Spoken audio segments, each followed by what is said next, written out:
आज की ये कहानी सिर्फ एक हादसे की नहीं, बल्कि ये कहानी है हमारे सिस्टम की। ये कहानी है लापरवाही की। ये कहानी है उन कानूनों की जो किताबों में तो बहुत सख्त हैं, लेकिन जमीन पर आते आते बेहद कमजोर पड़ जाते हैं। दोस्तों, अक्सर कहा जाता है कि कानून के हाथ बड़े लंबे होते हैं, लेकिन भारत में एक सच्चाई यह भी है कि कानून के हाथ लंबे जरूर हैं, पर पकड़ बेहद ढीली। दोस्तों, तारीख थी 6 दिसंबर 2025। जगह थी पर्यटन का स्वर्ग कहे जाने वाला गोवा। वीकेंड की रात लोग अपने हफ्ते भर का तनाव भूलकर मस्ती करने निकले थे। एक नाइट क्लब, नाम था birch by Romeo Lane night club. Dance floor पर म्यूजिक बज रहा था, लाइट्स चमक रही थी, लोग नाच रहे थे, हंस रहे थे, लेकिन किसी को अंदाजा भी नहीं था कि कुछ ही मिनटों में यह जगह मौत का अड्डा बन जाएगी। आधी रात करीब 12:45 पर अचानक क्लब में आग लगती है।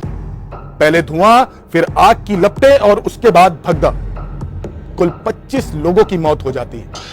14 स्टाफ मेंबर्स, 4 टूरिस्ट, 7 लोग जिनकी पहचान अभी तक होना बाकी है। इसके अलावा 6 लोग गंभीर रूप से घायल, जिन्हें गोवा मेडिकल कॉलेज में भर्ती कराया जाता है। दोस्तों, ये जानकर दिल और ज्यादा कांप जाता है कि ज्यादातर लोग जलकर नहीं मरे, बल्कि धुएं में घुट कर मरे।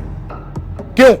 क्योंकि एग्जिट रास्ते बहुत तंग थे, वेंटिलेशन बेहद खराब था, फायर सेफ्टी का कोई इंतजाम नहीं था, फायर अलार्म तक नहीं था। यह क्लब बैक वाटर्स के किनारे बना था। वहां पहुंचने का रास्ता इतना तंग था कि फायर ब्रिगेड को 400 मीटर दूर गाड़ी खड़ी करनी पड़ी अपनी। छत पर डेकोरेशन के नाम पर पाम लीव्स जैसे ज्वलनशील सामान लगाए गए थे। यही सामान आग फैलने की सबसे बड़ी वजह बना। शुरुआती रिपोर्ट में कहा गया गैस सिलेंडर ब्लास्ट है, लेकिन पुलिस चीफ ने साफ कहा चोटों से गैस ब्लास्ट की पुष्टि नहीं होती।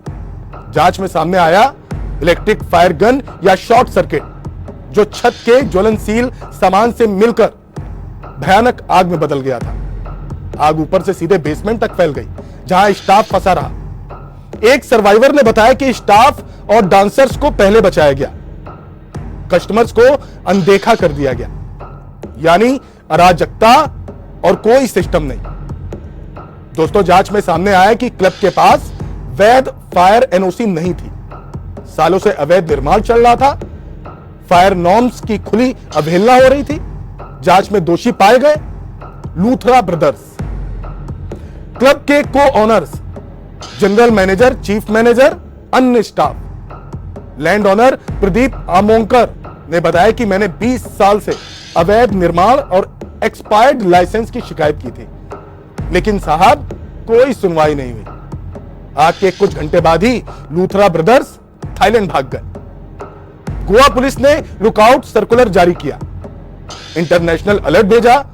थाई पुलिस ने उन्हें डिटेन किया, लेकिन वो खुद को भगोड़ा मानने से इनकार करते रहे। एफआईआर में शामिल है गैर इरादतन हत्या, अग्नि सुरक्षा उल्लंघन, बिना अनुमति ऑपरेशन।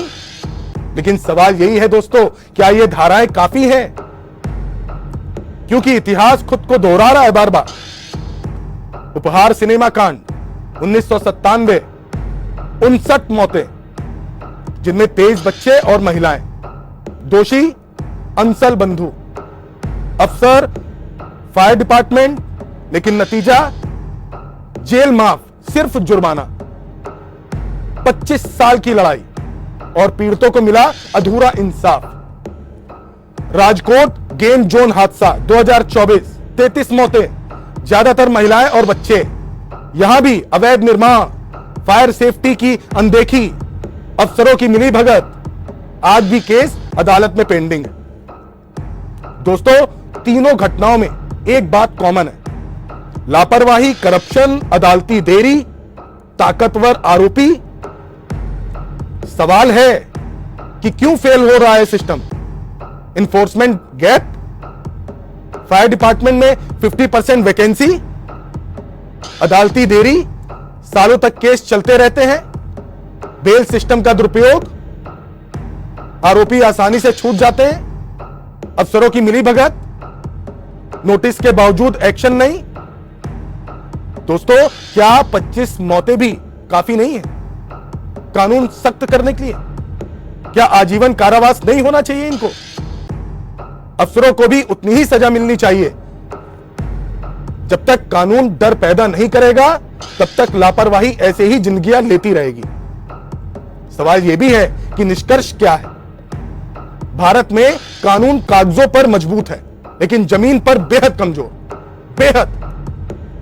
निष्कर्ष यही है, जब तक सख्त सजा, फास्ट ट्रैक ट्रायल, अफसरों की जवाबदेही नहीं होगी, तब तक गोवा, उपहार और राजकोट बस सिर्फ नाम बदलते रहेंगे, लेकिन कहानियां वही रहेंगी और लोग इसी तरह मौत के मुंह में समाते रहेंगे। सोचिए, विचार कीजिए और आवाज उठाइए, वरना सारी हकीकत आपके सामने है। धन्यवाद, नमस्कार।